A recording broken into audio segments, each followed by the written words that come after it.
Alhamdulillah komunikasi sampai, hari ini alhamdulillah lancar, namun kita pernah, close contact itu selama hampir 2 hari atau 36 jam ketika tanggal 28, dari mulai malam Sabtu sampai hari Minggu, kita benar-benar lost contact. Ternyata di sana sedang, mereka tuh membombardir, besar-besaran dan mereka memutuskan, aliran internet dan listrik saat itu.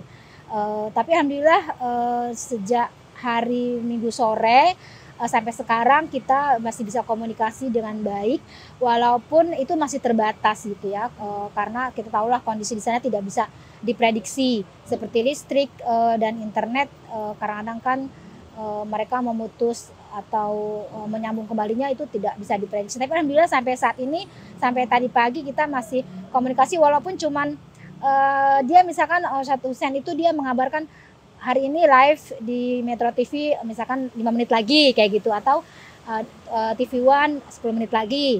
Jadi kita komunikasinya seperti itu, lebih singkat aja gitu. Makanya kita keluarga kalau mau lihat update terbaru dari beliau ya yang lebih detail ya khususnya kita juga, sama kayak teman-teman kita lihatnya di YouTube beliau, kemudian di YouTube, TV-TV lokal seperti itu.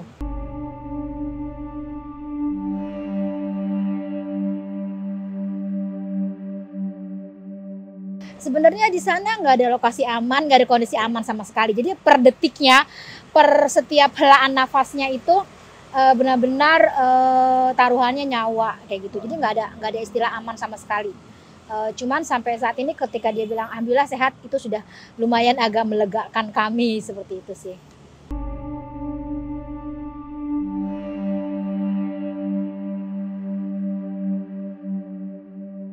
Eh, Beliau berangkat ke, sana itu bulan Januari tahun 2011.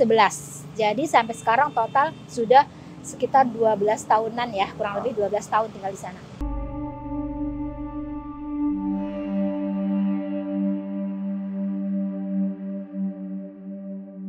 Iya memang, ya tentu saja ya atas persetujuan terutama ayah ya.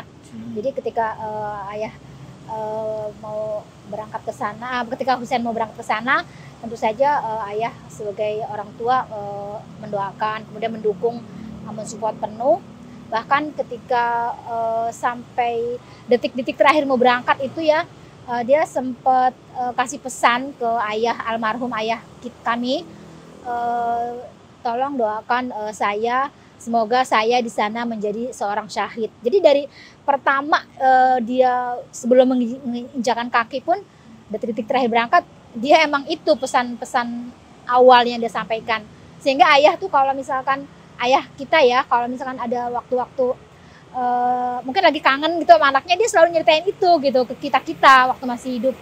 Jadi, Husein tuh, waktu mau berangkat pesannya itu, diulang-ulang sama ayah. Jadi kita juga keluarga, selain mengingat, pesan itu sebagai sebuah, supaya kita kayak semacam kita persiapan mental lah gitu. Dan Husein kan di sana sudah mengalami 4 peperangan besar dan ini yang kelima. Jadi setiap, dalam keadaan perang perasaan kita sama gitu, perasaan kita selalu menghadapi hal-hal yang, sama lah gitu. Di mana beliau di sana tidak ada ketenangan sama sekali, tidak ada keamanan sama sekali, tidak ada tempat karena di sana nggak ada bunker sama sekali, nggak ada tempat bersembunyi gitu ya. Jadi, kita dari perang pertama yang beliau lalui pun kita sudah mempersiapkan lahir batin walaupun kita, sebenarnya sedih. Dan untuk yang terakhir ini kita tetap berharap, beliau bisa pulang dulu, ketemu sama kita, terus ya kita sih berharap juga tetap syahid. Tapi kan sekarang juga tetap bisa syahid di lain waktu gitu, seperti itu sih Mas.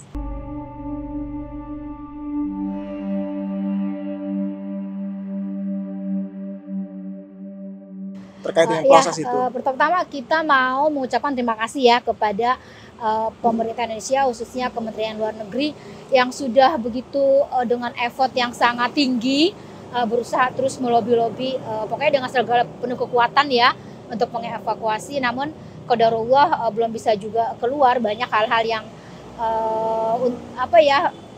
belum hal-hal yang harus dilalui dulu sehingga belum bisa membuat, beliau keluar.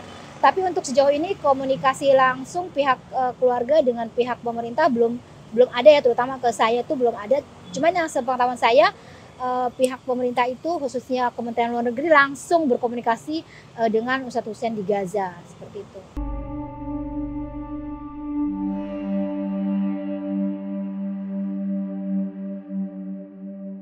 Jadi minimal tuh ada 3 hal. Ada 3 hal yang bisa kita lakukan, yaitu pertama doakan karena doa itu insya Allah langsung gitu ya, langsung sampai ke Allah dan dampaknya langsung ke teman-teman kita. Kemudian yang kedua, kalau kita punya dengan apa yang kita miliki, misalkan kita punya materi dengan materi, kita punya keahlian dengan keahlian sebagai jurnalis ya, memberikan berita-berita yang valid gitu ya, jauh dari hoax. Kemudian yang ketiga, minimal yang paling mudah adalah kita men-share setiap postingan-postingan karena netizen Indonesia itu benar-benar apa ya, kayak semacam reaktif juga ya, dan dia kami salut banget gitu ketika mereka untuk membahas sesuatu topik itu mereka sangat girohnya tinggi ya. Jadi itu menjadikan salah satu tombak utama di mana dunia itu bisa melihat kebenaran gitu. Jadi yang ketiga adalah men-share sebanyak-banyaknya fakta-fakta di lapangan, karena masih banyak orang-orang yang mereka mendapatkan berita tentang occupation ini dari pihak-pihak yang mereka mempropaganda bahwa Palestina lah yang bersalah kayak gitu.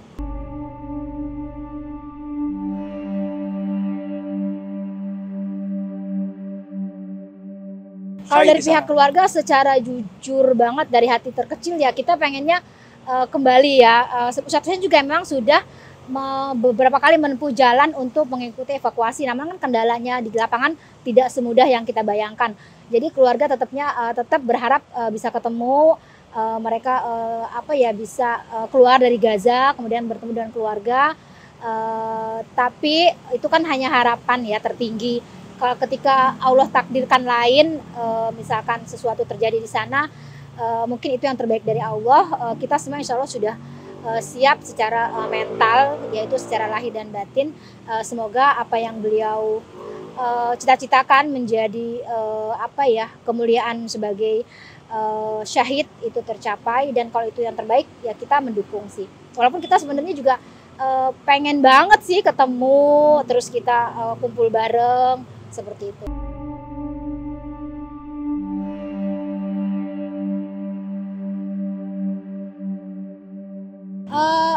Jadi dari tahun 2011 itu kan 12 tahun dia sempat beberapa kali pulang ke Indonesia.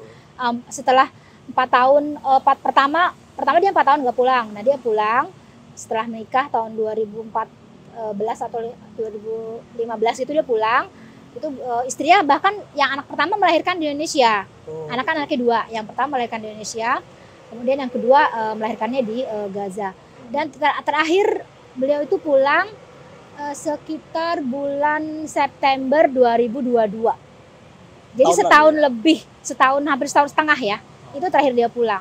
Sampai sekarang ya belum bisa. Dan kemarin sih sempat rencana ada mau pulang, mau memperpanjang paspor atau buat paspor baru karena sudah habis. Tapi ya langsung kena ada occupation ini, perang ini, jadi terkendala lagi. Berarti itu sebelum tanggal 7 itu ya? Iya.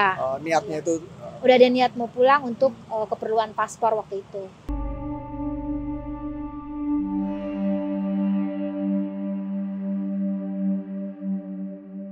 Tadi sudah membahas tentang agenda di mana kita akan berkolaborasi atau bersinergi antara lembaga Friends of Palestine, di mana mereka punya 3 cabang di 3 negara, yaitu Malaysia, Maldives, dan Indonesia. Nah, mereka datang tadi malam, kemudian hari ini kita bertemu dengan salah satu komunitas kita yang ada di Indonesia, yaitu Circle of Barokah seperti itu. Jadi ada banyak insya Allah agenda-agenda yang sudah kita bahas tadi, insya Allah akan kita jalankan ke depannya. Diantaranya kita akan membangun narasi-narasi positif yang mengcounter narasi-narasi negatif yang selama ini beredar dan dipropaganda oleh media-media mainstream gitu, sehingga kita bisa meluruskan. Jadi setiap konten-konten itu nanti yang mereka share ke lembaga atau komunitas di sini, insya Allah nanti akan mengcounter narasi-narasi yang selama ini beredar tapi itu tidak benar seperti itu.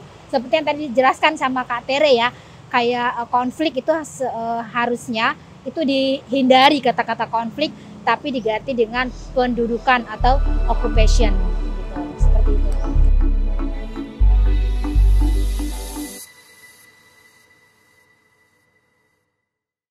Terima kasih sudah nonton. Jangan lupa like, subscribe, dan share ya.